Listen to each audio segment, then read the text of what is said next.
Dès le départ, je ne sais pas que mon jeûne, il a un objectif et que le ramadan a un objectif.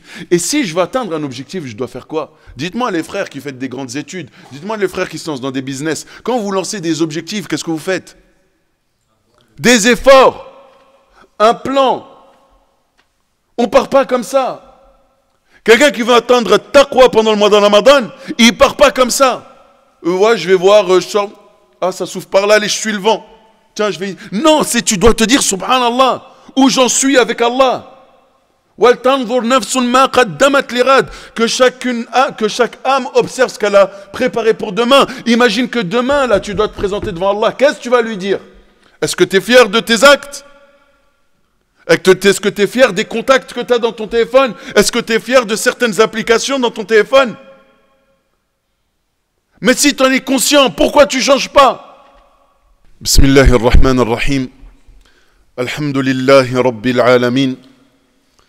وأصلي وأسلم على المبعوث رحمة للعالمين نبينا وحبيبنا ورسولنا محمد وعلى آله وصحبه أجمعين أحبابي الكرام السلام عليكم ورحمة الله وبركاته. On commence avant tout par remercier Allah subhanahu wa ta'ala, celui qui assiste, celui qui accorde, celui qui accorde toutes ses bénédictions et ses grâces. Et le fait d'être réunis ici à la mosquée ce soir, et en ces quelques heures qui nous séparent de Ramadan, c'est un cadeau immense, inestimable. Nous sommes samedi soir. À cette heure-ci, il y en a beaucoup qui sont malheureusement en train de perdre leur temps, perdre leur jeunesse, qui sont en train de, dans une insouciance mais totale et complète. Et Allah subhanahu wa ta'ala, il a voulu que nous, on soit là. Et ça, c'est un cadeau de sa part. C'est pour ça qu'on doit être extrêmement reconnaissant et y voir une immense grâce de sa part. Jalla jalaluhu. Et on remercie les frères qui sont derrière cette initiative et on vous remercie pour votre patience. Je sais que vous avez une grosse journée et on essaiera de ne pas trop la prolonger bi'idhnillahi ta'ala. Et comme Allah nous a réunis dans cet endroit béni, on l'implore et on le supplie pour qu'il nous réunisse tous ensemble auprès de notre bien-aimé Muhammad sallallahu alayhi wa sallam au paradis. Et then, pour entrer directement dans le vif du sujet, vous avez peut-être vu le titre de l'intervention de ce soir. Il y en a qui connaissent le titre? Non? Es-tu prêt? Voilà. Je vous pose la question. Es-tu prêt? Non? Mais à quoi déjà? Ah, qui t'a dit que c'était la mort? Es-tu prêt? En fait, c'est une question un peu fleuve, si je puis dire. C'est-à-dire que c'est une question qui peut être tournée sur plein de sujets. D'accord? Est-ce que tu es prêt pour le mariage? Est-ce que tu es prêt pour le travail? Est-ce que tu es prêt pour le Ramadan? Est-ce que tu es prêt pour... Peu importe. D'accord? Bien sûr, le musulman, lui, lorsqu'il se pose ce genre de questions-là, il se les pose surtout par rapport à son avenir dans ce bas monde et dans l'au-delà. D'accord? Pas pour des choses qui sont complètement futiles. Pourtant, es-tu prêt? C'est la question la plus importante qu'on puisse se poser. Alors ce soir, on va essayer de rentrer à la maison, Inch'Allah, avec une vraie prise de conscience. Avec une vraie prise de conscience. La question que j'ai envie de vous poser, c'est: es-tu prêt à rencontrer Allah? Es-tu prêt à rencontrer Allah? Pas à la mort. Parce que la mort, on n'a pas le choix de toute façon. Ça va venir. Mais Allah, on le rencontrera aussi, sans aucun doute. Mais est-ce que tu es prêt à te tenir devant lui? Si Allah subhanahu wa ta'ala nous envoyait l'ange de la mort, aujourd'hui, là, ce soir, et il venait nous annoncer: demain, vers midi, je prends ton âme. Demain, vers midi, je viens, je récupère ton âme. Est-ce que tu penses que tu peux négocier quelque chose? Est-ce que tu penses pouvoir négocier quoi que ce soit? Allah subhanahu wa ta'ala, il dit: فَإِذَا جَاءَ أَجَلُهُمْ لَا يَسْتَأْخِرُونَ سَاعَةً وَلَا يَسْتَقْدِمُونَ. Allah subhanahu wa ta'ala, il nous dit dans le Coran, et lorsque leur terme vient, ils ne peuvent le retarder d'une heure et ils ne peuvent le hâter non plus. C'est-à-dire que là, s'il venait et te disait: demain je viens à midi, tu fais ce que tu veux. Sauve-toi si tu veux. Va de l'autre bout de la planète, prends un avion. Si quelqu'un vient et te dit: moi demain je viendrai te voir, tu peux te sauver. L'ange de la mort, il dit: demain je viens te voir, où que tu sois, hein. Même si tu es dans l'espace, même si tu es sur la lune. Ton âme, si Allah lui a donné comme consigne de la retirer à tel moment, à tel endroit, il va te la retirer. Allah subhanahu wa ta'ala, il nous dit وَلَنْ يُؤَخِّرَ اللَّهُ نَفْسًا إِذَا جَاءَ أَجَلُهَا وَاللَّهُ خَبِيرٌ بِمَا تَعْمَلُونَ. Dieu, cependant, n'accorde jamais de délai à une âme dont le terme est arrivé, et Dieu est parfaitement connaisseur de ce que vous faites. On sait très bien que si, c'est pour ça que je dis ce soir, il faut qu'on rentre avec une prise de conscience. Si là, l'ange de la mort, il venait nous annoncer, on ne pourrait rien négocier. Rien négocier. Pourtant, est-ce qu'on est prêt pour ce moment-là? En toute honnêteté. Et c'est une question pour laquelle en fait, on l'esquive. On essaye toujours de l'esquiver. Parce qu'on ne veut pas se rappeler ça. On veut pas se rappeler ce moment où tu n'auras plus aucun contrôle sur ta vie. Tu as toujours un petit contrôle sur ta vie. Là, quand l'ange y vient et récupère ton âme, il est en train de te faire comprendre que tu appartiens à Allah. Et que tout ce que tu pensais posséder, tout ce que tu pensais qui t'appartenait, en fait, ça ne t'appartenait pas. Ta vie, la première, tu pensais qu'elle était à toi, elle n'est même pas à toi. Il vient la récupérer quand il veut lui, pas quand tu veux toi. Il ne te demande même pas ton avis, ni ton autorisation. Et Allah subhanahu wa ta'ala, le dernier verset qui a été révélé sur le prophète sallallahu alayhi wa sallam, le dernier. On connaît tous le premier verset. C'est quoi? Le premier. Iqra. Et le dernier verset révélé sur le prophète sallallahu alayhi wa sallam. Le dernier. Hein? Idha ja'a nasrullahi wal fath? Non. Non.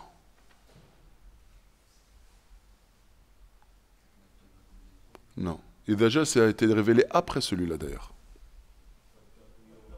وَاتَّقُوا يَوْمًا تُرْجَعُونَ فِيهِ إِلَى اللَّهِ.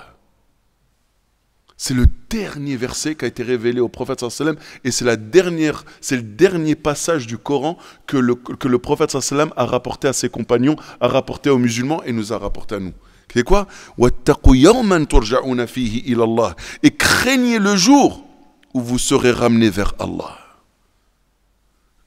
Tout ce message, depuis Iqra, avec tout ce qui a été révélé pendant plus de 23 ans sur le messager d'Allah alayhi salatu wassalam, pour clôturer cette révélation par quoi? Wattaqu yawman turja'una fihi ila Allah. Craignez ce jour où vous serez ramenés à Allah. Ce jour-là, c'est terminé. Toute notre vie, c'est ça. Et d'ailleurs, Allah subhanahu wa ta'ala, dans un autre verset, il nous met en garde. Ya ayyuhalladhina amanu ittaqullaha haqqa tuqatih. وَلَا تَمُوتُنَّ إِلَّا وَأَنْتُمْ مُسْلِمُونَ. Allah, il nous met en garde.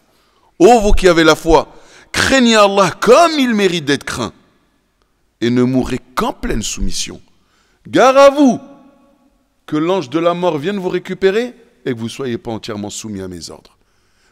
Gare à vous que l'ange de la mort vienne vous récupérer alors que tu ne sais pas quand est-ce qu'il vient et que tu es encore dans ta désobéissance, dans ton insouciance, dans tes négligences, dans le fait de remettre à plus tard les bonnes actions, hein, les bonnes résolutions, le repentir, etc. Pardon. وَلَا تَمُوتُنَّ إِلَّا وَأَنْتُمْ مُسْلِمُونَ. Ici, c'est comme si Allah subhanahu wa ta'ala nous mettait en garde. Attention de ne pas mourir dans cet état-là. Et Allah subhanahu wa ta'ala nous dit dans un autre verset, يَا أَيُّهَا الَّذِينَ آمَنُوا اتَّقُوا اللَّهَ وَلْتَنْظُرْ نَفْسٌ مَا قَدَّمَتْ لِغَدٍ وَاتَّقُوا اللَّهَ Inna Allah khabirun bima ta'malun. Allah subhanahu wa ta'ala nous dit dans un autre verset, ô vous qui avez la foi. Est-ce qu'on a la foi? Vous, si je vous pose la question, est-ce que vous avez la foi? Quand vous entendez Ya ayyuhalladhina amanu, ça vous fait quoi dans votre tête, dans votre cœur? Ça vous fait quoi? Vous dites pas, attends, Allah subhanahu wa ta'ala, quand il dit Ya ayyuhalladhina amanu, Allah il t'appelle. Ô vous qui avez la foi, ô vous qui croyez, ô communauté de Mohammed, c'est à vous que je m'adresse. Et pourtant, combien de fois on l'a entendu Ya ayyuhalladhina amanu? Et combien de fois on a prêté l'oreille au message qui venait juste après? Parce que si Allah t'interpelle, c'est soit pour un commandement qu'il va t'ordonner, soit pour te mettre en garde contre un péché. Et pourtant, combien de fois on a entendu Ya ayyuhalladhina amanu? Wow, c'est beau l'imam quand il récite Ya ayyuhalladhina amanu. Ici, il a fait un mad ja'iz munfasil, 4-5 temps, c'est magnifique, etc. Mais c'est pas ça le but. Le but, c'est que dès que tu entends Ya ayyuhalladhina amanu, oh, Allah, il m'appelle là. Ya Allah, qu'est-ce que tu veux de moi? Qu'est-ce que tu as à m'ordonner? Il dit quoi? Ya ayyuhalladhina amanu taqullah, craignez Allah. Faites preuve de piété vis-à-vis d'Allah. Et que chaque âme observe attentivement ce qu'elle a préparé pour demain. C'est quand demain? Dimanche? C'est quand demain? Le jour de ta mort. Et Allah subhanahu wa ta'ala, il veut te faire comprendre que ta mort, elle est tellement proche que c'est demain. Toi, tu dois toujours te dire, demain, je ne ferai plus partie des vivants. Qu'est-ce que nous disait Abdullah ibn Omar? فإذا أصبحت فلا تنتظر المساء وإذا أمسيت فلا تنتظر الصباح. Abdullah ibn Omar, qu'est-ce qu'il disait? Quand tu arrives au matin, n'espère même pas arriver au soir. Et quand tu arrives au soir, n'espère pas d'arriver au matin. Sois de ces personnes-là qui font qu'au moment où elles vont se coucher, elles savent qu'elles ne doivent plus rien. Mes prières, alhamdulillah, ça a été fait. Je me suis repenti de mes péchés. J'ai fait attention. Et je ne projette pas demain de recommencer mes bêtises. Ittaqullah wa tanzur nafsun ma qaddamat lighad. Wattaqullah, inna Allah khabirun bima ta'malun. Allah est parfaitement connaisseur de ce que vous faites. Mon frère Nader, tout à l'heure, qu'Allah le préserve, il vous a parlé de ça justement. Allah, il observe. Allah, il voit tout. Allah, il sait tout. Quand toi, tu es tout seul, caché, personne ne te voit, dis-toi bien qu'il y a Allah qui t'observe, il y a tes anges qui sont à côté et qui notent. Tu penses qu'il n'y a personne qui t'a vu devant ton téléphone? Mais tu n'étais pas seul. Autour de toi, il y avait les anges. Et les anges, ils ont tout écrit. Il était sur ce site, il regardait sur ça, et il a fait ci, et il parlait avec elle, et elle parlait avec lui, et ceci, ils notent tout. Ils ne savent pas si tu rigoles, si tu blagues, si tu es... Eux, ils notent, c'est tout, ils ne savent rien faire d'autre que noter. C'est comme des greffiers. Ils notent, ils écrivent, et c'est tout. Allah t'a observé. Allahu khabirun bima ta'malun. Alors maintenant, on se pose une question. Taïb, Allah subhanahu wa ta'ala, il a prescrit à tous ses serviteurs la mort. Wallah, on ne peut pas s'en sortir. Personne d'entre nous ne pourra y échapper.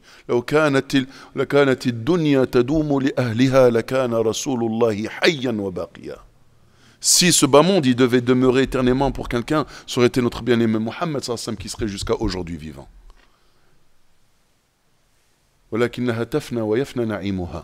Mais elle est amenée à périr cette vie. Et tous les bienfaits que tu vois en apparence, tout ça, ça va partir. Alors Taïb, on sait qu'on a un rendez-vous ultime. Et Allah subhanahu wa ta'ala, il nous appelle à quoi? À la piété. Ittaqullah. Craignez Allah. Faites preuve de piété. Taïb. Et à côté de ça, subhanallah, dans quelques heures, il y a un mois qui arrive. C'est le mois de la piété. C'est-à-dire que là, Allah subhanahu wa ta'ala, il nous connaît. Il nous a créés. Il connaît nos faiblesses et il connaît notre force. Il sait de quoi est capable l'être humain lorsqu'il prend de fermes résolutions, comme il sait de quoi est capable l'être humain quand il décide de quoi? De s'éloigner de son Seigneur. Et on le voit aujourd'hui avec les sociétés dans lesquelles on vit. Du délire. Même les animaux, ils ne feraient pas ce que font certains humains. Mais c'est comme ça. L'être humain, il est capable du pire comme il est capable du meilleur. Et Allah subhanahu wa ta'ala, il a voulu que chaque année, pendant un mois, il y ait un mois où justement tu te donnes tous les moyens. Pourquoi? Pour te rattraper. Allah, il sait que tu es faible. C'est pour ça qu'il va t'aider durant ce mois. Et durant ce mois, il va t'aider, il va faire en sorte que tu atteins un niveau de piété que tu n'aurais pas pu atteindre en dehors du mois de Ramadan. Mais qu'en même temps, cet instant que tu vas passer, parce que ça va passer extrêmement vite. Il faut arrêter de dire un mois. Ça va passer à la vitesse de la lumière. Vous ne voyez pas comment le temps passe vite, franchement. C'est affolant. Wallah, ça fait peur. Quand on voit ceux qui ont l'habitude de faire Khutbat al-Jumu'ah, eux, leur repère, c'est Jumu'ah. Vous savez, quand on monte sur le minbar le vendredi, qu'on fait le Khutbat al-Jumu'ah, qu'on descend, et qu'on a l'impression qu'un jour après, on est remonté dessus, on se dit, non, mais c'est pas possible. Ça fait déjà une semaine. Non, c'est pas possible. Il y a une semaine, j'ai fait le khutbah. Non. Vraiment, ça fait peur. Wallah, ça fait peur. Et nous, quand on a cette prise de conscience, on doit dire, non, mais avec le temps qui file, le temps, il n'est plus dans mon intérêt, sauf si je l'investis. Moi, le mois de Ramadan, je dois l'investir. Pourquoi? Parce que le mois de Ramadan, il a pour objectif quoi? C'est quoi l'objectif du mois de Ramadan? C'est quoi? Atteindre la piété. C'est pas de perdre du poids. C'est pas de se faire concurrence dans les repas. Combien Shaitan il est fort et il a réussi à détourner tout ça. Il y en a, ils vont dépenser leur énergie, leur argent dans la nourriture pour qu'à la fin, 3/4 de ça sera jeté à la poubelle.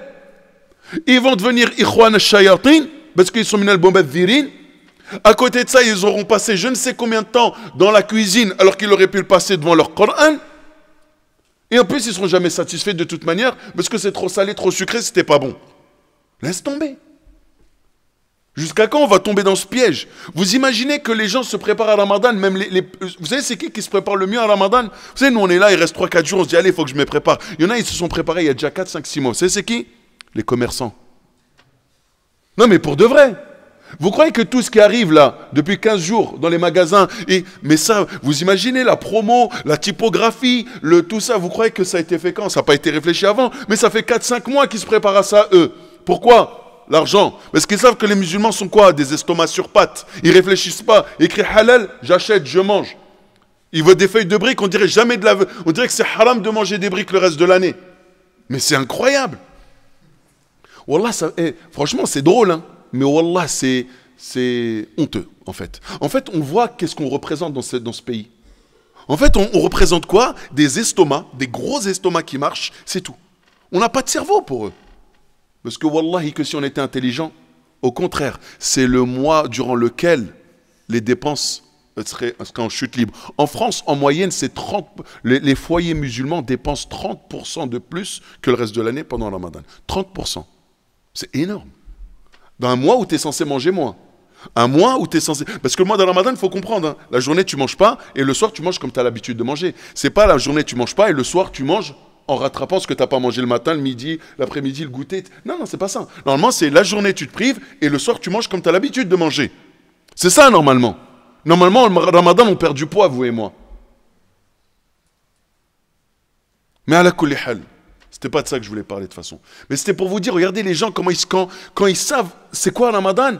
Quand il y en a qui savent que c'est le moyen de se faire énormément d'argent, ça fait des mois qu'ils sont déjà en train de préparer les stocks, préparer les têtes de gondole, l'allée centrale, ici on va mettre congélateur avec le surgelé halal, ici on va mettre un chameau pour leur rappeler leurs origines. À côté de chez moi, ils ont fait non mais, vous savez ce qu'ils ont mis à côté de chez moi? Le génie de la lampe. Le génie. Avec le génie qui sort de la lampe d'Aladin, là, pour représenter le mois de Ramadan. Mais franchement, c'est une insulte. On est des... C'est quoi notre communauté? La communauté de Mohammed ibn Abdullah, c'est quoi? C'est une fiction, c'est Walt Disney. Mais on devrait être choqués de ça. On devrait être choqués. C'est ça que vous avez de l'image des musulmans? Les contes des mille et une nuits? Aladin? Non mais en fait, voilà, ça fait mal au cœur. Mais c'est nous, c'est de notre faute. C'est parce que nous, on aime bien. On aime bien ça. Parce que si on n'aimait pas ça, ils le sauraient. Alors on va les voir se battre au magasin, en espérant qu'on n'y soit pas, nous, dans ces allées. Qu'ils aillent périr leur nourriture. Qu'elles périment dans leur rayon. Non mais c'est franchement, il faut se remettre en question. Et il faut vraiment se reprendre en main, les frères. Wallah, on se moque de nous à longueur de journée. On se moque de nous. Et on continue. Et ça nous fait rire. Et ça ne devrait pas. Pas la communauté de Mohammed. Jamais. Donc, le mois de Ramadan, pour revenir au sujet, désolé, at-taqwa. L'objectif, c'est at-taqwa. Et justement, Allah subhanahu wa ta'ala, dans les différents versets qu'on a cités, واتقوا يوما ترجعون فيه الى الله يا ايها الذين امنوا اتقوا الله حق تقاته ولا تموتن الا وانتم مسلمون يا ايها الذين امنوا اتقوا الله ولتنظر نفس ما قدمت لغد. À chaque fois, c'est quoi? Taqwa, taqwa, taqwa. Allah, à chaque fois qu'il appelle les musulmans, très souvent, il leur dit ittaqullah, ittaqullah. Et ce mois-là, justement, l'objectif, c'est d'atteindre ce degré de taqwa. Et si on ne part pas avec ça en tête, eh bien, on va faire encore un énième Ramadan, durant lequel on va faire des efforts, mais que dès que Ramadan va partir, je vais retomber exactement comme j'étais, voire pire. Parce que dès le départ, je ne comprends pas pourquoi je dois jeûner. Dès le départ, je ne comprends pas de quoi mon jeûne doit être accompagné. Dès le départ, je ne sais pas que mon jeûne, il a un objectif et que le Ramadan a un objectif. Et si je veux atteindre un objectif, je dois faire quoi? Dites-moi les frères qui font des grandes études, dites-moi les frères qui se lancent dans des business. Quand vous lancez des objectifs, qu'est-ce que vous faites? Des efforts, un plan. On ne part pas comme ça. Quelqu'un qui veut atteindre taqwa pendant le mois de Ramadan, il ne part pas comme ça. Ouais, je vais voir, je sors. Ah, ça souffle par là, allez, je suis le vent. Tiens, je vais... Non, tu dois te dire, subhanallah, où j'en suis avec Allah. Que chaque âme observe ce qu'elle a préparé pour demain. Imagine que demain, là, tu dois te présenter devant Allah. Qu'est-ce que tu vas lui dire? Est-ce que tu es fier de tes actes? Est-ce que tu es fier des contacts que tu as dans ton téléphone? Est-ce que tu es fier de certaines applications dans ton téléphone? Mais si tu en es conscient, pourquoi tu ne changes pas? Parce qu'on n'a pas cette certitude, malheureusement. On n'a pas cette certitude. On va écouter un énième discours, et puis on va rentrer à la maison, et on aura oublié 91%. On se rappellera des blagues. Oui, souvent on se rappelle de ça. C'est ce qu'on se souvient le mieux, les blagues. Mais le reste, on l'a oublié. Pourquoi? Parce que souvent, on a l'impression que le discours, il n'est pas pour nous. Ah, il a dit un discours, c'était trop bien. Mais lui, il ne s'est pas senti visé. Elle ne s'est pas sentie visée. Oh non, moi, ça n'a rien à voir. Ah non, moi, je ne suis pas comme ça. Mais c'est toi le premier, c'est toi la première, qu'est-ce que tu racontes? Juste, tu te donnes bonne conscience pour pouvoir continuer dans ton quoi? Dans ta négligence et ton insouciance. Alors, on va dire, hein, on va se préparer, on va essayer autant que possible de donner quelques conseils pour se préparer au mois de Ramadan. Je sais que vous avez entendu 100 interventions sur le même sujet, ben ça en fera 101. En espérant que ce rappel profitera aux croyants comme le rappel est censé profiter aux croyants. Déjà, on ne peut pas rentrer et accueillir le mois de Ramadan si on ne se repent pas sincèrement. Et le repentir, parlons-en. Le repentir, c'est quoi? Si je demande pardon, c'est bon, à partir de maintenant, j'arrête. Mais au fond de moi, voilà, je sais que dès que Ramadan va finir, voilà, bon, si j'ai encore une occasion qui se présente, ouais, il y a de fortes chances que je le refais. Ça, c'est pas un repentir, ça, c'est se moquer du monde. Ça, c'est dire à Allah, écoute, ya Allah, pardonne-moi, mais en même temps, dès que j'ai une occasion, je referai. Allah, il ne te pardonnera jamais. Tu peux être sûr et certain. Si tu veux que ton repentir soit accepté, et qu'il est... Il y en a qui disent, ouais, il n'y a pas longtemps, il y a un frère qui était venu me voir à la mosquée, il me dit, voilà, j'ai fait trop de bêtises, etc. Bref, il me dit, subhanallah, il m'a dit, c'était avec les femmes son problème. Il a dit, j'ai coupé court avec tout le monde, je ne parle plus avec elle, il me dit, je me suis repenti sincèrement. Il m'a dit, une semaine après, je ne sais pas combien elle marcelle. Pourquoi Allah il me fait ça? La réponse, c'est quoi, à votre avis? Parce qu'il te teste. Est-ce que tu es sincère? Parce que quand elles ne sont pas là et que tu fais rien, c'est facile. Il n'y a personne. Tu n'as aucun contact féminin. C'est facile de ne pas parler aux femmes. Mais quand elles reviennent vers toi, ben là, tu prouves si tu es sincère. Là, tu prouves si tu es sincère. Donc, se repentir, c'est bien beau de dire non, à partir du moment où j'arrête. Mais tu sais très bien qu'au fond de toi, ce péché, en fait, tu ne le détestes pas. Tu es là, bon... Ah, c'est Ramadan, allez, faut être sérieux. Ouais, il faut être sérieux. Mais pas que pendant Ramadan, c'est jusqu'à ta mort. Parce que tu ne sais pas quand est-ce que tu partiras. Et tu ne sais pas sur quel péché tu risques de mourir ou sur quel acte d'adoration si on le mérite, Inch'Allah.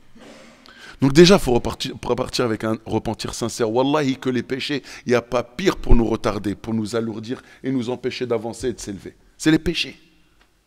Il n'y a pas pire que les péchés.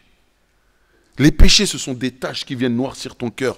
Les péchés, ce sont des voiles qui viennent et s'interposer entre toi et la lumière. À cause de péchés, Allah subhanahu wa ta'ala, il a anéanti des peuples. Et il les a laissés dans leur égarement. Parce que malgré le rappel, je suis resté sur ma position. À un moment donné, qu'est-ce que tu veux qu'on te dise? Tu parles à sec maintenant. Avec tous ces rappels, tu ne veux pas comprendre. Qu'est-ce que tu veux qu'on te fasse de plus? Et quand la personne meurt, comme il a récité tout à l'heure notre imam, qu'Allah le préserve, non, ça c'est un autre verset, حتى إذا جاء أحدهم الموت قال ربي ارجعون لعلي أعمل صالحا فيما تركت قال ربي لولا أخرتني إلى أجل قريب فأصدق. Quand la mort elle vient, Ya Allah, s'il te plaît, redonne-moi un instant, je vais faire des actions, je vais faire que des bonnes actions. Ya Allah, pourquoi tu ne m'as pas donné un délai supplémentaire? J'aurais fait preuve de générosité. Mais 80 ans, ça ne te suffit pas. 60 ans, ça ne te suffit pas. 70 ans, ça ne te suffit pas. Tu veux encore un délai, mais tu n'en as pas eu assez. Tu n'as pas vu les gens mourir autour de toi. Tu n'as pas entendu le Coran être récité et te mettre en garde de ce qu'il y a de plus sûr sur cette terre, c'est que tu vas mourir. Vous savez, tous les êtres humains sont unanimes, musulmans, non musulmans, croyants, non croyants, athées, tout ce que vous voulez. Ils sont unanimes sur le fait qu'on va mourir. Tout le monde est d'accord là-dessus. S'il y a bien une chose sur laquelle il y a unanimité chez l'humain, c'est qu'on va tous mourir. Sauf que nous, on sait que c'est qu'une étape. Donc le repentir, les frères et sœurs, Wallahi, c'est que c'est super important. On commet des erreurs. On n'est pas parfait. Et le but, ce n'est pas de les faire pour défier Allah. Le but, ce n'est pas de défier Allah. On ne peut pas le défier, ce n'est pas possible. Le but, ce n'est pas de se rebeller contre lui. C'est par faiblesse, on a fait un pied. Mais tout de suite, il faut se repentir. Et tout de suite, il faut partir avec cette résolution que je ne peux pas. Mais si je meurs comme ça, je vais dire quoi?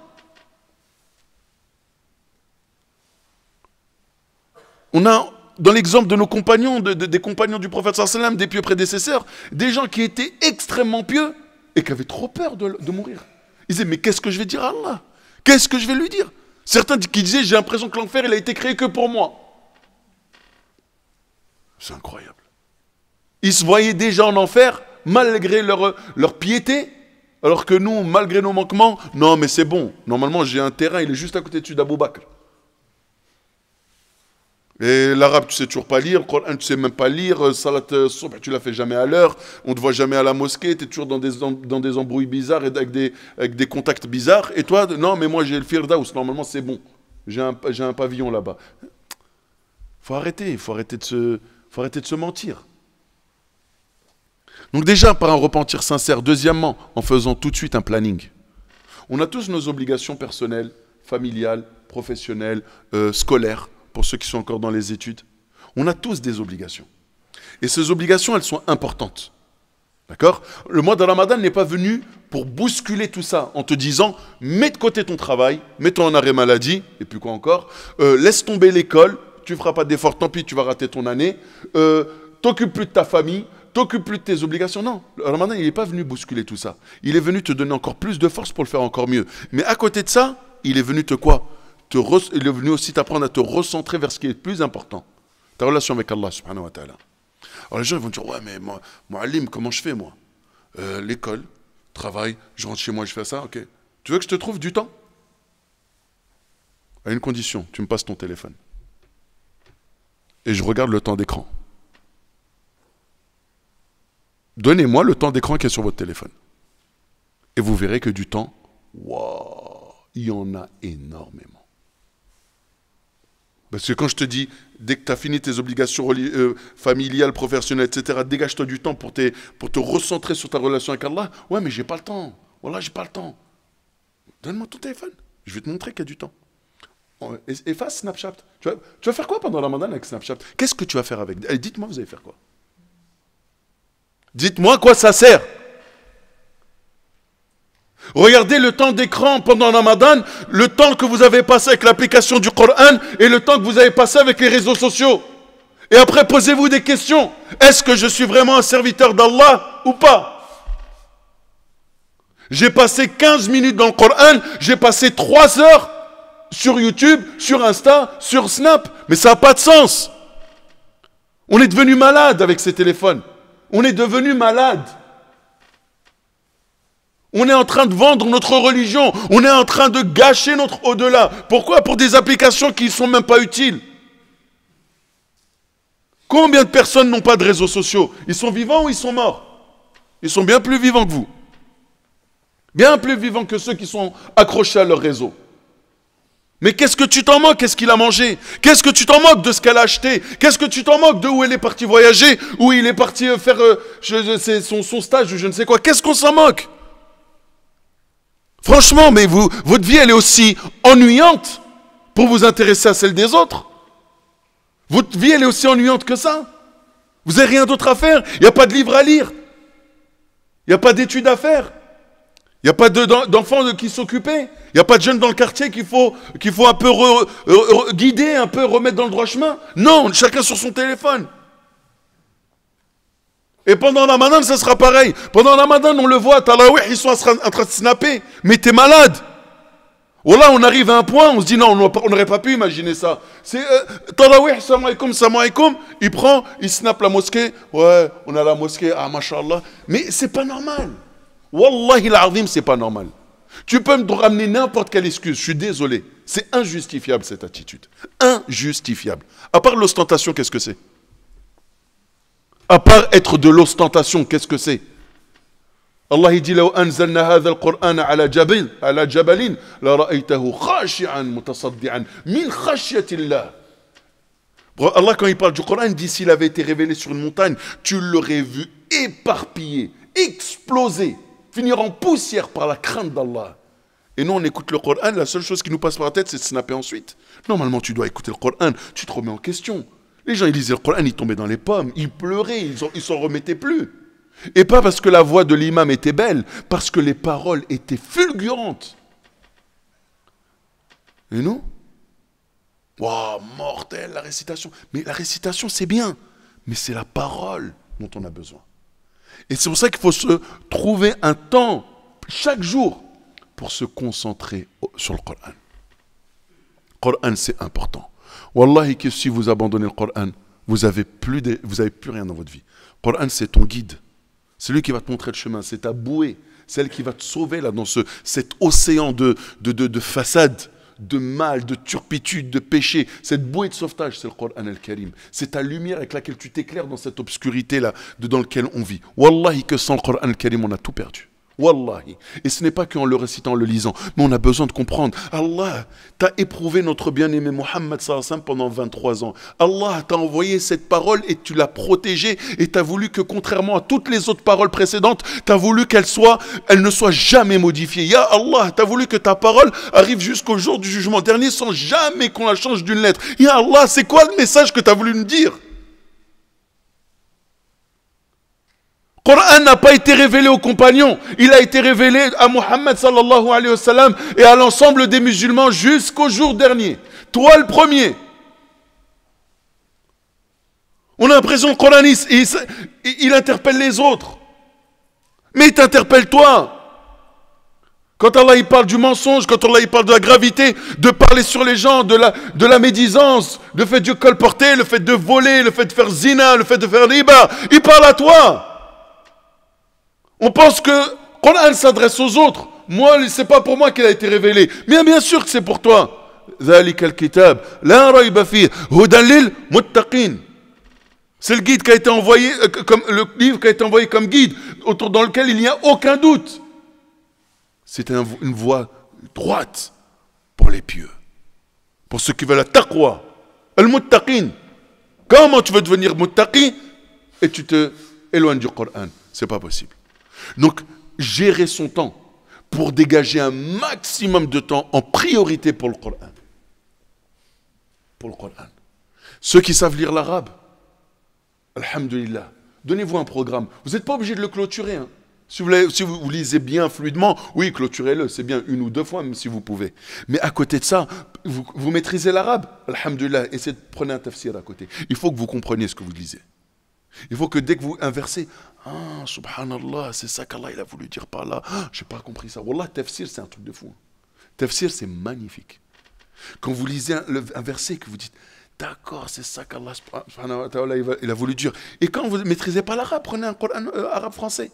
Et on va faire un peu de publicité. Hein. C'est pas parce qu'il y a quelque chose à gagner, c'est parce qu'on estime que c'est un travail remarquable qui a été fait. Prenez la traduction des éditions Taouba de Dr Nabil Aliohan, qu'Allah le préserve. Elle est très bien, sa traduction. Il a fait un très bel effort dedans. Prenez cette édition-là, édition Taouba, un livre noir, Dr Nabil, Hafizahullah. Lisez. Et Allah, c'est ça qu'il dit. Alif Lam Mim, c'est ça. Dhalik al-Kitab, c'est ça. Et tu lis, en français, en arabe. Wallah, t'as du temps. Ne mentez pas, on a du temps. Supprimez vos applications qui ne servent à rien. Et je vous garantis que du temps, vous allez en trouver. Mais vraiment beaucoup. Vous aurez même du temps pour faire une sieste. Vous aurez fait votre Coran, vous aurez fait tout ce que vous... Le temps de faire même les courses et faire la sieste. Alors organise-toi. Il faut que le Coran prenne une place importante après tes obligations, bien sûr, religieuses, salat, les actes obligatoires, etc. À la mosquée autant que possible. Et après, c'est le Coran. À côté de ça, Qiyamul Layl. Qiyamul Layl, ça commence à Tarawih. Tarawih. Le soir, il faut que tu sois à la mosquée. Il faut vraiment que tu sois à la mosquée. Pour Salat al-Isha. Pas que pour Tarawih. C'est pas Isha à la maison et je viens Tarawih. Non. Les mérites, ils sont dans Salat al-Isha. Ensuite, dans Salat Tarawih. Le plus important, c'est Salat al-Isha à l'heure, à la mosquée. C'est ça qui est le plus important. Et ensuite, Tarawih. Et Tarawih, quand on vient à la mosquée, c'est avec toute la bienséance qu'on doit à la mosquée. C'est-à-dire quoi? Sans faire de boucan, sans se garer comme des sauvages, sans se faire remarquer en rentrant et en sortant. Normalement, les gens, quand ils nous voient, wallahi, normalement, pour ceux qui ont déjà été au Hajj ou à la Umrah, il n'y a pas une nationalité qui vous a marqué un peu? Tout le monde, quand ils vont là-bas, ils disent « Ah, eux, qui ?» Hein? Oui? Les Malaisiens, les Indonésiens, etc. Pourquoi eux, ils nous marquent? Pourquoi? Voilà, regardez, la plupart ils disent la même chose. Pourquoi? Discipline. Vous savez comment ils marchent? On ne les entend pas. Ils marchent. Voilà, ils ne font pas un bruit. Ils sont là, même des fois, quand tu es dans la mosquée, il y a des trucs par terre, c'est eux qui les ramassent. Tu viens t'asseoir, viens. Il fait une place, il te donne. Voilà, tu es là, mais tu dis, c'est un truc de fou. Toi, en tant que musulman, tu es choqué. Parce qu'en fait, tu dis, mais en fait, c'est ça être musulman. C'est avoir cette attitude. Normalement, les non-musulmans, quand ils vont aller à la mosquée, ils doivent voir ça. Regardez comment ils sont bien habillés, les papas avec ils sont en famille, maman, papa, les enfants, ils vont tous à la mosquée dans le calme, ils reviennent, sourire. Non. Normalement, ils doivent même pas ils doivent même pas être sentir gênés. Parce que eux, les non-musulmans, surtout quand on est dans un pays où on n'est pas dans un pays musulman, eux, ils travaillent le lendemain. Eux, ils ont besoin de dormir. Toi, que tu ailles à la mosquée à 22h, tu irais jusqu'à 23h et minuit. Mais ça, c'est entre toi et Allah. Mais ça ne veut pas dire pour autant que tu as le droit de déranger les autres. Même quand tu lis le Coran et il y a quelqu'un qui dort, tu n'as pas le droit de lire à voix haute et de le réveiller. En lisant le Coran, tu n'as pas le droit. Si quelqu'un dort à côté de toi, tu n'as pas le droit de le déranger avec ta lecture coranique. Tu dois réciter à voix basse pour ne pas le déranger, pas le réveiller. Vous imaginez? Ton acte d'adoration entre toi et Allah, ça doit rester entre toi et Allah. Mais ça ne doit jamais déranger les autres. Quand on vient à la mosquée, s'il vous plaît, qu'on le fasse bien. Et si on voit des jeunes, voilà, on parle avec eux, s'il vous plaît, les frères. Et quand on habite à 500, 600 mètres ou même 1 kilomètre, faites de la marche. Hein, après un bol de Hira, ça fait du bien quand même. Ou 2 bols pour certains, 3. C'est les dates, 3, c'est pas les bols de Hira. Mais un peu de marche. Et on vient, et on repart, et discipline, calme, sans faire de bruit, sans crier. Oh, c'est pas normal.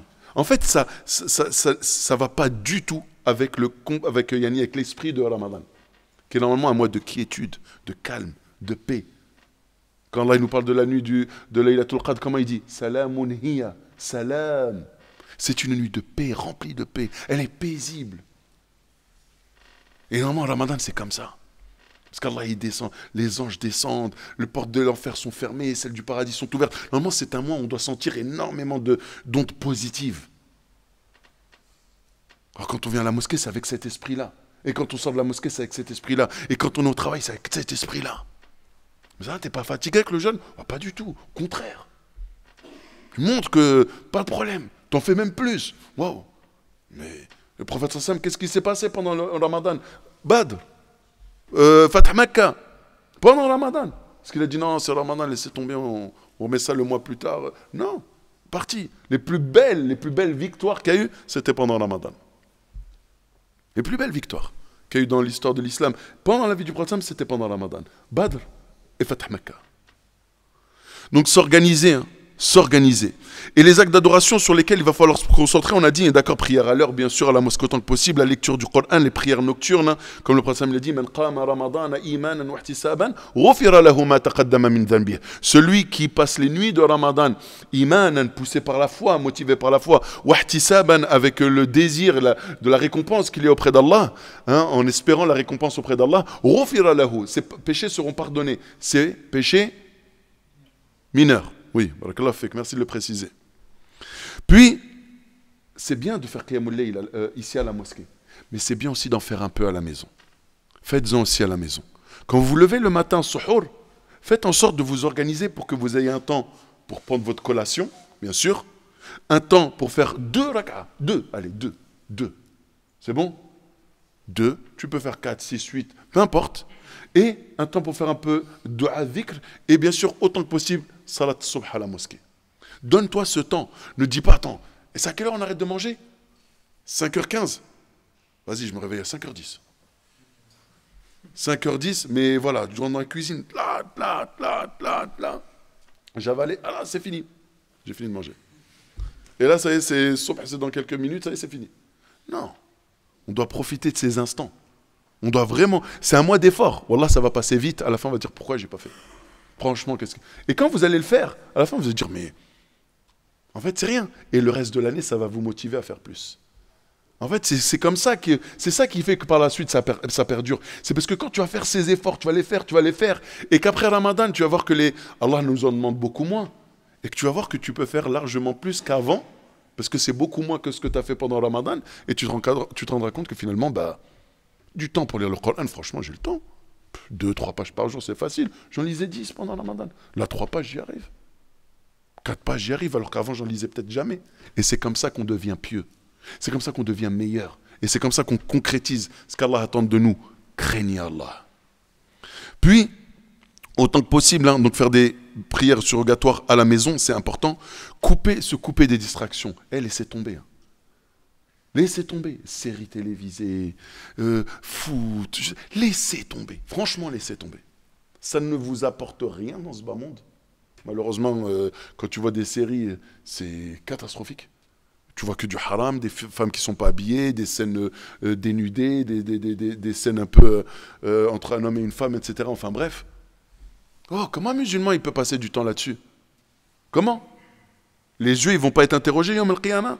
Est-ce que ce bienfait qu'Allah t'a donné, qui est la vue, alors qu'il en a privé d'autres, c'est comme ça que tu le remercies, Allah? Ya Allah, je sais que cette personne-là, elle est aveugle. Et si elle pouvait voir juste le ciel une fois dans sa vie, elle donnerait tout ce qu'elle a. Moi, par contre, tu m'as donné des yeux, et je passe mon temps sur des sites bizarres. Bon, c'est pas comme ça qu'on remercie Allah de nous avoir donné la vue. On le remercie justement quand cette vue, elle est posée uniquement dans ce qui plaît à Allah. Et si j'ai regardé quelque chose qu'il ne fallait pas, astaghfirullah. Et je baisse le regard, et autant que possible, j'arrête. Mais pendant Ramadan, à plus forte raison. Comment tu peux passer ton temps à regarder des séries télévisées qui n'ont aucun sens? Et franchement, qui sert à quoi? Rien du tout. Allez, il y en a, ils sont à fond dans les séries télévisées. Il y en a à côté de vous, ils n'en ont jamais vu. Ils ont l'air plus malheureux que vous. On n'a pas l'impression. Donc les distractions, même les applications tous ces réseaux sociaux, franchement, coupez. Vous allez rien perdre. Franchement. Vous croyez que vous allez rater des infos? C'est pas vrai. Vous n'allez rien rater. Au contraire, vous allez que gagner du temps. L'évocation, c'est le minimum. Il y en a qui vont dire, ouais, j'ai pas le temps de faire tout ça. Ok, dhikr. Ça, tout le monde peut le faire. Ça demande ni le wudu, ça demande ni d'être devant la qibla, ça demande ni d'être à la mosquée. Tu peux faire ça dans la voiture, tu es au volant, subhanallah, alhamdulillah, la ilaha illallah, Allahu akbar, astaghfirullah, la hawla wa la quwwata illa billah, Allahumma salli ala nabiyyina Muhammad. Ça prend quoi? Ça t'occupe. Tu es là, tu conduis, tu es dans les transports, tu fais ton dhikr discrètement, tu es dans la salle d'attente, tu es en train de faire tes courses, tu fais ton dhikr. T'as peur quoi? T'as peur que les gens te prennent pour un fou parce que tu parles tout seul? Mais tout le monde est déjà fou avec leur kit de piéton en train de parler tout seul. Tu ne seras pas le seul. Sauf que toi, ce que tu fais, c'est beaucoup plus intelligent que eux. Regardez les gens, tout le monde parle tout seul maintenant, tout le monde est devenu fou. Bah, t'inquiète pas, ça fera qu'un fou de plus, malish. Mais un fou qui pense à l'au-delà. D'accord? Donc autant que possible, faire du dhikr. Et autant que possible aussi faire des aumônes. Le prophète sallallahu alayhi wa sallam, il était extrêmement généreux et particulièrement pendant Ramadan. Je connais des frères, enfin j'en connais un en particulier. Elles n'entendent pas bien là-haut. Je recommence, depuis le début. C'était quoi le dernier mot que vous avez entendu, les sœurs? Alhamdulillahi Rabbil Alamin. Ah ouais, je ne me rappelle plus ce que j'ai dit, moi. Moi, il y a des frères, ils se rappellent des blagues, donc ils pourront toujours les... Ah, là, ça a changé. Ah, oh, mashallah. Donc je disais les aumônes. Ah ouais, c'est pas vrai. Le prophète sallallahu alayhi wa sallam, il était extrêmement généreux toute l'année. Tout au long de l'année, il était généreux. Il était comme ça, il donnait beaucoup de sa personne, de son temps, voilà. Et il donnait aussi, dès qu'il possédait des choses, il les donnait. Il ne les gardait pas. Le prophète, c'est pas quelqu'un qui gardait. Au contraire, il donnait. Parce qu'il savait, donne, t'inquiète pas, le Seigneur du trône, il est très riche et il te rendra. Et je vous disais, pendant le Ramadan, moi je connais un frère, alhamdoulilah, il a une très bonne situation de vie, il gagne très bien sa vie, etc. Lui, pendant le Ramadan, tous les Ramadans, il donne 1000 euros tous les jours. Toujours. Depuis des années. Lui, c'est le pacte qu'il a avec Allah. C'est que tous les mois de Ramadan, chaque nuit, je donne 1000 euros. Il va trouver des familles qui sont dans le besoin, il va trouver des personnes endettées, il va payer des scolarités de familles qui n'arrivent pas à payer la scolarité de leurs enfants dans certaines écoles musulmanes, etc.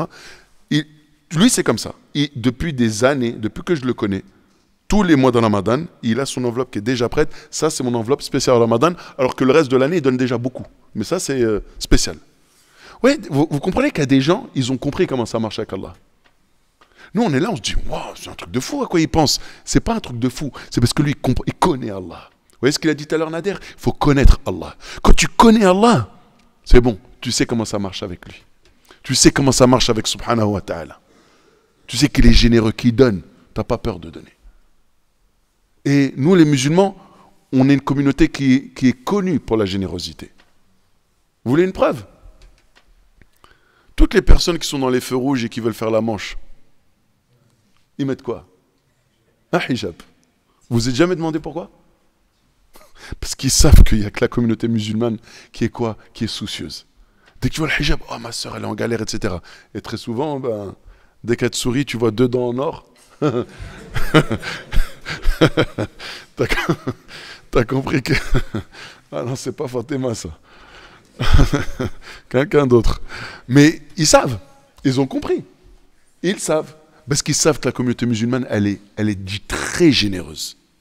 Parce que nous, les musulmans, alhamdulillah, on a cette certitude que c'est Allah qui donne. Et que quand on donne à Allah en contrepartie, jamais il nous mettra dans une situation difficile. C'est impossible. Jamais des biens ont diminué à la suite d'une aumône. Donc pendant le Ramadan, si vous avez eu, par exemple, je sais que pendant toute l'année, alhamdoulilah, la communauté musulmane, elle est souvent sollicitée pour des projets à droite à gauche, et vous avez participé, c'est très bien. Ramadan, vous devez vous dire, je dois faire plus que ça. Si pendant toute l'année, j'ai donné ici 200 euros pour telle cause, 50 euros pour telle cause, 15 euros ici, peu importe chacun qu'est-ce qu'il a donné en fonction de ses moyens, pendant le Ramadan, je dois me dire, mais je dois faire encore plus. Parce que c'est le mois où le prophète sallam, il était encore beaucoup plus généreux. C'était pendant le mois de Ramadan, donc autant que possible. Et faites attention aussi à être utile. Si vous voyez par exemple surtout les mosquées, pendant le Ramadan, elles ont besoin de bras. Soyez utiles. Si je peux aider une soirée ou deux, le week-end, je sais que c'est compliqué, par exemple le stationnement, etc. Avec une équipe, avec des frères, on met les petits gilets de la mosquée et on fait la circulation. Wallahi, vous vous rendez même pas compte les récompenses qu'il y a. Vous pensez que ceux qui sont à l'intérieur de la mosquée, ils sont plus récompensés que vous qui êtes à l'extérieur? Vous pouvez rêver. Ceux qui sont à l'extérieur, ceux qui ont encore beaucoup plus de récompenses.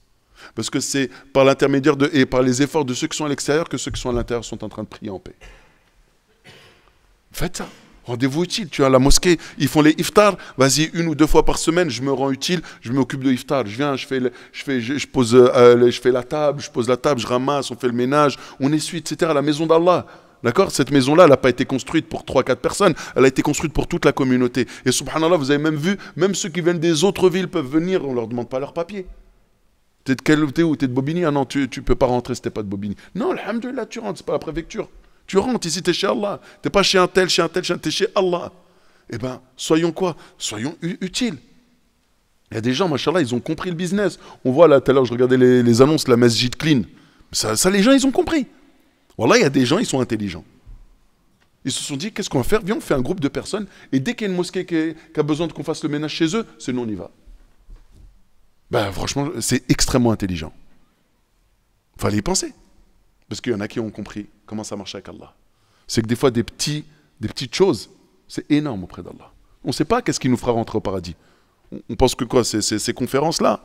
Que c'est tout le Coran qu'on a pu lire jusqu'à maintenant, tout ce qu'on a appris? Ça se trouve, c'est un jour, tu es venu, tu as vu la mosquée était sale, tu étais aux toilettes, tu as vu c'était sale, tu t'es dit non, ici c'est chez Allah. On ne peut pas laisser les choses comme ça. et j'ai nettoyé, j'ai tout frotté. Et peut-être que ça, juste pour ça, Allah, il aura pitié de toi et t'accordera le paradis. Il n'a pas fait rentrer une femme qui était une prostituée, min bani Israël, il n'a pas fait rentrer au paradis parce qu'elle a donné à boire à un animal. Parce qu'elle a eu pitié.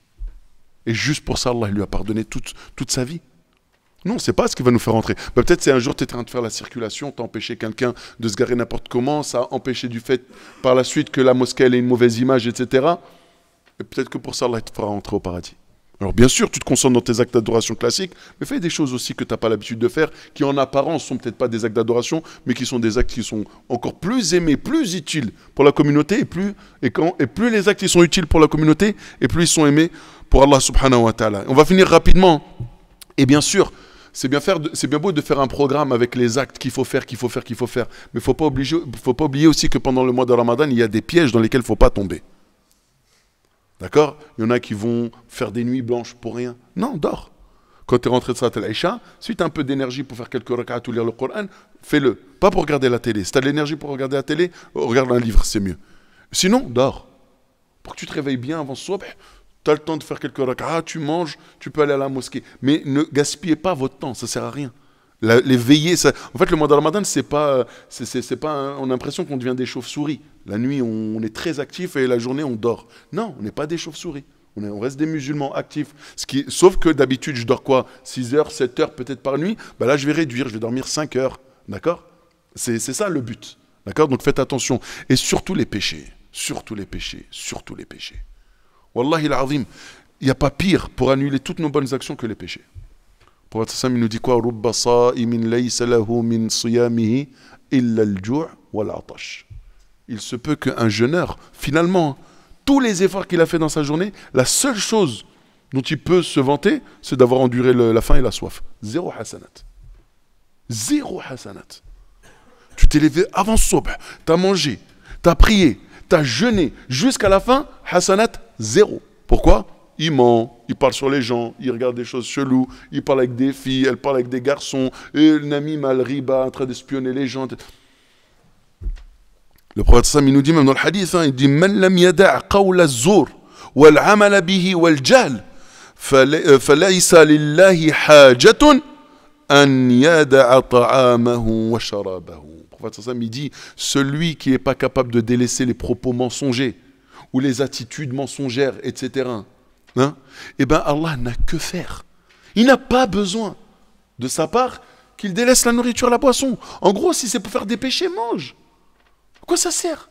Le jeûne du mois de Ramadan a pour objectif de nous rendre meilleurs et pieux. Pas de faire comme d'habitude, parce que dans ces cas-là, on appelle ça un régime alimentaire. C'est juste arrêter de manger, arrêter de boire d'un certain moment à un autre moment, et à côté de ça, tu as continué ta vie comme d'habitude. Bah, finalement, le jeûne, ce n'est pas un acte d'adoration ce que tu es en train de faire. Comme beaucoup le font aujourd'hui. C'est une coutume. Et les gens, ils ne font pas salat toute l'année. Ils ne font pas salat pendant le Ramadan. Tu les vois, ils sont loin de din. Par contre, au Ramadan, waouh! On voit des fois ça dans nos familles. Quand on voit certaines familles qui sont un peu éloignées de din, mais vraiment éloignées. Ni ils savent lire, écrire l'arabe, ni ils lisent le Coran, ni ils fréquentent les mosquées, ni ils s'intéressent à tout ça. Par contre, au Ramadan, tu as l'impression qu'ils sont plus impliqués que nous. Ah, mais par contre, tout le reste de la journée, ils peuvent faire tous les péchés du monde. Pour eux, pas manger, pas boire, ils font faire attention. Quel degré? C'est 12 degrés, 18 degrés, 15 degrés. À quelle heure exactement on doit manger? Et si j'ai fait ça, est-ce que ça casse mon jeûne? Je me dis, mais c'est un truc de fou, comment ils sont soucieux de leur jeûne? Pourtant, tout le reste de leur vie, c'est catastrophique. Bah, falaysa lillahi haja. Falaysa lillahi hajatun. Allah, il a que faire? Qu'il délaisse leur nourriture, la boisson. C'est pas pour ça qu'il a prescrit le jeûne. Allah subhanahu wa ta'ala, s'il a prescrit le jeûne, comme il nous l'a dit, Ya ayyuhalladhina amanu kutiba alaykum as-siyam kama kutiba ala alladhina min qablikum la'allakum tattaqun. Allah a prescrit le jeûne pour que vous et moi, nous devenions des gens pieux. Il vous a été prescrit le jeûne comme il a été prescrit à ceux qui vous ont précédés. Ainsi atteindrez-vous la piété. Et on espère qu'Allah subhanahu wa ta'ala nous donnera cette force et nous assistera pour qu'on puisse concrétiser cet objectif. هذا والله أعلم سبحانك اللهم بحمدك أشهد أن لا إله إلا أنت أستغفرك وأتوب إليك. Qu'Allah vous récompense en tout cas, mes chers frères, mes chères sœurs, pour votre patience, pour votre courage un samedi soir. Qu'Allah vous récompense vraiment et qu'Allah vous illumine dans ce bas monde, qu'il illumine votre chemin, et qu'Allah illumine votre cœur, et qu'il illumine votre tombe, et qu'Allah subhanahu wa ta'ala il fasse que ce mois de Ramadan soit le meilleur mois de Ramadan de toute votre vie, et qu'Allah subhanahu wa ta'ala vous assiste et nous assiste tous, toutes et tous, pour qu'on puisse accomplir les actes dont il sera satisfait, et qu'Allah ait pitié de nous, et qu'Allah subhanahu wa ta'ala nous accorde sa clémence, qu'Allah subhanahu wa ta'ala nous accorde son pardon, sa miséricorde, et qu'Allah subhanahu wa ta'ala accepte notre repentir et guide notre cœur vers le repentir, et qu'Allah subhanahu wa ta'ala nous fasse donner à cette vie sa juste valeur, et nous fasse aimer l'au-delà plus que tout, qu'Allah subhanahu wa ta'ala fasse que dans notre cœur et dans notre vie, devant nos yeux, le seul souci qu'on ait, c'est de le satisfaire et de réussir dans l'au-delà. Wallahu a'lam wa sallallahu wa sallim wa barik ala nabiyyina wa habibina wa rasulina wa qudwatina wa uswatina wa qurrati a'yunina Muhammad ibn Abdillah wa ala alihi wa sahbihi ajma'in. Subhana rabbika rabbil izzati amma yasifun wa salamun ala al-mursalin walhamdulillahi rabbil alamin wa barakallahu fikum.